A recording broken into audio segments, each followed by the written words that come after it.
అనారోగ్యం, ఉద్యోగం, వ్యాపారం అప్పులతో బాధపడుతున్నారా? వెంటనే జేకేఆర్ గురువు గారికి కాల్ చేసి ఈ వెబినార్ లో జాయిన్ అవ్వండి.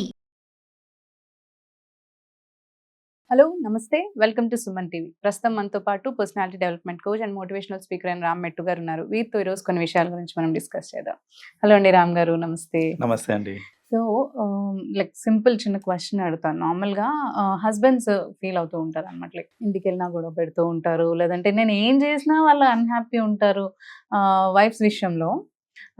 సో అంటే నేను మామూలుగా ఎఫెక్షన్ చూపిస్తున్నాను అంటారు, లేదంటే తనకు అర్థం అవ్వట్లేదా అని అంటారు, లేకపోతే నేను అన్నీ తెస్తున్నాను అయినా తను నాతో గొడవ పడుతుంది అని అంటూ ఉంటారు.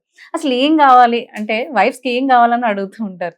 నిజంగా మీరు చెప్పండి, అసలు వైఫ్స్కి హస్బెండ్ దగ్గర నుంచి మెయిన్గా ఏం కోరుకుంటూ ఉంటారు? యాక్చువల్లీ సర్టెన్ థింగ్స్ ఖచ్చితంగా హస్బెండ్ ఒక వైఫ్కి ఇవ్వాలి, అది మోరల్ రెస్పాన్సిబిలిటీ.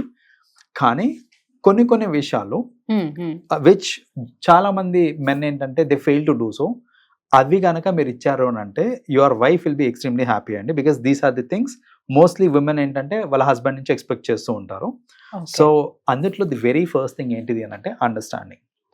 ఇక్కడ when I say understanding, it is just not about her opinions ఇవే కాదు, అంటే ఏం కావాలి తనకనే కాదు, various things men should understand.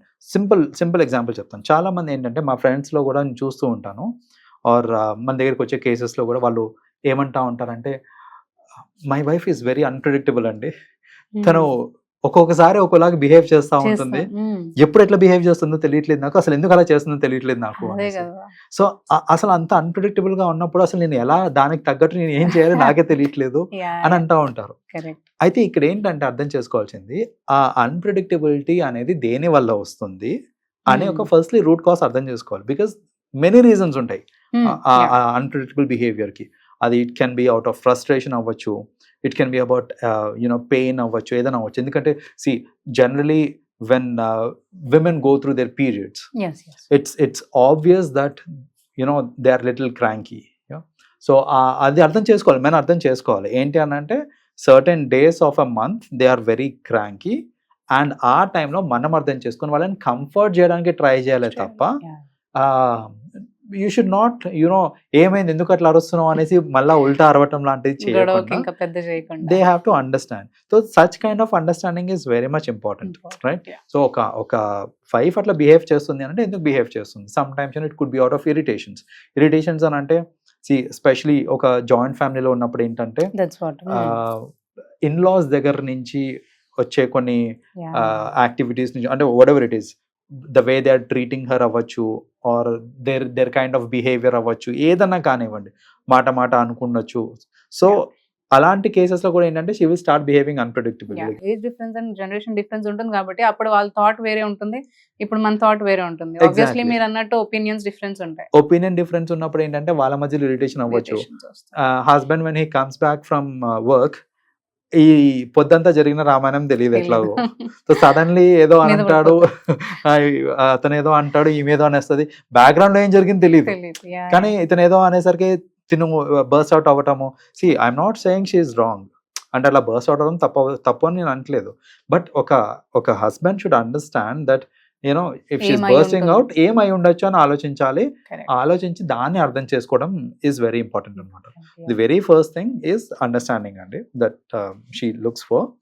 The second thing that she looks for is security. Like in any husband security అనేది చాలా important.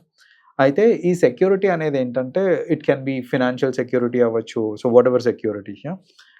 జనరల్గా ఏంటంటే ఒక్కొక్కసారి స్పెషలీ వెన్ ఐ సీ, ఒకవేళ హస్బెండ్ కనుక బిజినెస్ మ్యాన్ అనుకోండి, బిజినెస్ లో ఫ్లక్చువేషన్స్ అవుతూ ఉంటాయి. కరెక్ట్. అంతా బాగానే ఉన్నప్పుడు బాగానే ఉంటుంది, కానీ ఒక్కసారి బిజినెస్ డౌన్ అయ్యి లాసెస్ లో ఉన్నప్పుడు ఒక కైండ్ ఆఫ్ ఇన్సెక్యూరిటీ ఫీలింగ్ అనేది వచ్చేస్తుంది వైఫ్ కి. అది సహజం.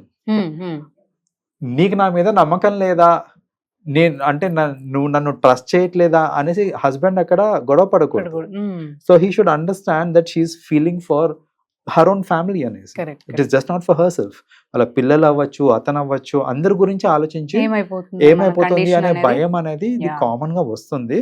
ఆ భయంలో ఒకటో రెండో మాటలు అనేసే ఛాన్స్ కూడా ఉంటుంది. But husband should understand that it is purely because she is seeking for security. ఆ సెక్యూరిటీ రీజన్స్ వల్ల అనేసి we can think of అన్నమాట. థర్డ్ థింగ్ ఏంటంటే తన ఒపీనియన్స్ ని రెస్పెక్ట్ చేయడం కూడా she actually Most looks important. For అనమాట. Yeah, yeah. జనరలీ మన సిస్టంలో చూసుకుంటే కనుక లేకపోతే మన సొసైటీలో చూసుకుంటే కనుక విమెన్కి specially when she's not working, when she's a housewife అయి ఉండి తన ఏదన్నా ఒపీనియన్ చెప్పినప్పుడు ఫస్ట్ ఆఫ్ ఆల్ ఆ ఒపీనియన్ని కన్సిడర్ చేయరు ఎవరు. Yeah, కొందరు ఆ ఒపీనియన్ని చులకన చేస్తారు, correct. రైట్? సో ఇలా చులకన చేసి మాట్లాడడం లేదా ఒపీనియన్స్ని రెస్పెక్ట్ చేయడం చేయకపోవడం లాంటిది ఏమన్నా అయిందనుకోండి, that is when she will get Yeah. Disconnected. నీకేం తెలుసులే, నువ్వు ఇందులో ఇన్వాల్వ్ అవ్వకో, నీకు దీని గురించి తెలియదులే, పక్కనకి వెళ్ళంట. అసలు సరే ఒపీనియన్స్ పక్కన, మీరు అంటే గుర్తొచ్చింది నాకు. Correct. కొన్నిసార్లు నేను ఏం వింటానంటే ఒపీనియన్స్ పక్కన పెట్టేయండి, కరెక్ట్. అసలు ఏం జరిగింది అని అడిగినప్పుడు తనకు అర్థమవుతుందో లేదో మీరు పక్కన పెట్టండి. తను Correct. అడిగింది కదా, Hmm. To soothen you, to comfort you, తను అడిగింది Yeah. ఏమైందండి అని అడిగినప్పుడు చెప్పండి నీది- ఏమైందో. That's what- అంతేగాని చెప్పకుండా నీకు అర్థం కాలేదు, నువ్వు అవతల పో, అదే నీకు అంటే చెప్పిన అర్థం కాదు, ఇవన్నీ అన్నప్పుడు ఏంటంటే ఇంకా డిమైన్ చేస్తున్నట్టే కదా. సర్లే అన్నట్టు వెళ్ళిపోతారు. అదే, సో నాకేం పట్టింది అనేసి వెళ్ళిపోతారు. వెళ్ళిపోతారు. సో అలా కాకుండా మిమ్మల్ని కంఫర్ట్ చేయడానికే she has that question. Correct. అలాంటప్పుడు మీరు చెప్పండి ఏమైంది, తనకు అర్థమైంది కదా సెకండరీ, మీరు చెప్పండి ఏమైందో. తనకు అర్థమైనా కాకపోయినా అంటది, లేదంటే క్వశ్చన్లు అడుగుతుంది, వాట్ ఎవర్ ఇట్ ఈస్ అక్కడికి సెట్ అయిపోతుంది అది. Hmm. అంతేగాని దాన్ని ఇంటెన్సిఫై చేయొద్దు, ఆ గొడవని Correct. ఇంటెన్సిఫై చేయొద్దు అనమాట. So that is another thing ఏంటంటే respecting her opinions and her whatever suggestions she gives. ఇంకొక ఎలిమెంట్, చాలా ఇంపార్టెంట్ ఎలిమెంట్ అండి. ఒక అమ్మాయి ఏం ఎక్స్పెక్ట్ చేస్తుంది అంటే స్పెషలీ హస్బెండ్ సైడ్ నుంచి respecting their family members too, Hmm, yeah. Right? So నేను మీ ఫ్యామిలీకి వచ్చి మీ పేరెంట్స్ని రెస్పెక్ట్ చేస్తున్నాను, వాళ్ళకి నేను పని చేస్తున్నాను, వాళ్ళతోటి నేను కలిసి ఉంటున్నాను, బాగానే ఉంది.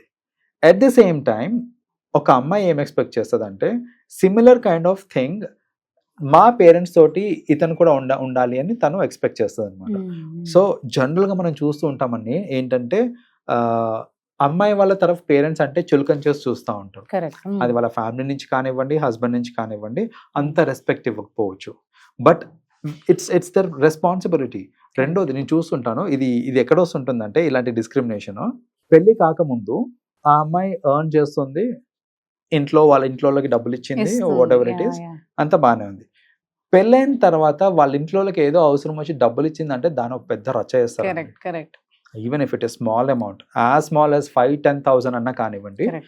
నేను వెళ్ళి డబ్బులు ఇస్తున్నాను మా పేరెంట్స్కి ఏదో అవసరం ఉంది, అయితే నా సంతోషానికి కొద్ది Correct. పండగ వచ్చింది ఏమైనా కొనుక్కోండి అమ్మా, బట్టలు కొనుక్కోండి అనేసి వాళ్ళకి డబ్బులు ఇవ్వడానికి ఇచ్చానంటే కూడా రైట్ ఉండదు. దాన్ని ఫస్ట్ ఆఫ్ ఆల్ రచ్చ చేసే వాళ్ళు చాలా మంది ఉంటారు. కొందరు ఏంటంటే ఇచ్చావు సరే చెప్పకుండా ఎందుకు ఇచ్చావు అనేసి. సో అంటే ఇలాంటప్పుడు ఏమవుతుంది అని అంటే ఆ డిస్పారిటీ. అండ్ ఇంకోటి ఏంటంటే వాళ్ళ పేరెంట్స్ కాదా, మీకైతే మీ That's పేరెంట్స్ మీ పేరెంట్స్, మరి వాళ్ళకి కూడా పేరెంట్సే కదా. సో అది కూడా ఆలోచించాలి. ఆలోచన. సో అది ఆలోచించకపోవడము. రెండోది నేను ఏం చూస్తుంటానంటే పేరెంట్స్ కొంచెం ఏజ్ అయిపోయిన తర్వాత, అమ్మాయి వాళ్ళ పేరెంట్స్ ఏజ్ అయిపోయినాక వాళ్ళకి ఏదన్నా హెల్త్ ఇష్యూస్ అలా వచ్చినప్పుడు వాళ్ళ సర్జరీస్కి కానివ్వండి లేదా దేనికైనా సరే అమ్మాయి ఖర్చు పెడుతుంది అని అంటే అబ్బాయి సైడ్ ఫ్యామిలీ అంత ఈజీగా తీసుకోరు, యాక్సెప్ట్ కూడా చేయరు. యాక్సెప్ట్ చేయరు. నువ్వు ఈ ఫ్యామిలీకి ఖర్చు పెట్టాలి, నువ్వు ఎలా ఇస్తావు. నువ్వు అట్లెట్లే చేస్తున్నావు ఏంటి, లేదా దాంట్లో కూడా మళ్ళీ లెక్కలు ఏంటంటే ఇంకో కూతురు కూడా ఉంది కదా, ఆమెను సగం వేసుకోమని చెప్పు, లేకపోతే ఇంకో వాడు ఉన్నాడు కదా, అబ్బాయి ఉన్నాడు కదా, వాడు చూసుకుంటావు, నువ్వెందుకు చూసుకుంటున్నావు, వాడి రెస్పాన్సిబిలిటీ కదా అది అనేసి.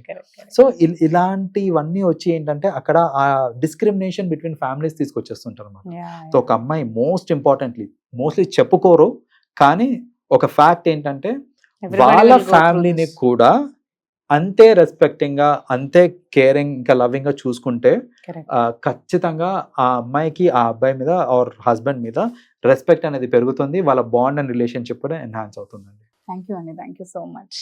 Thank you.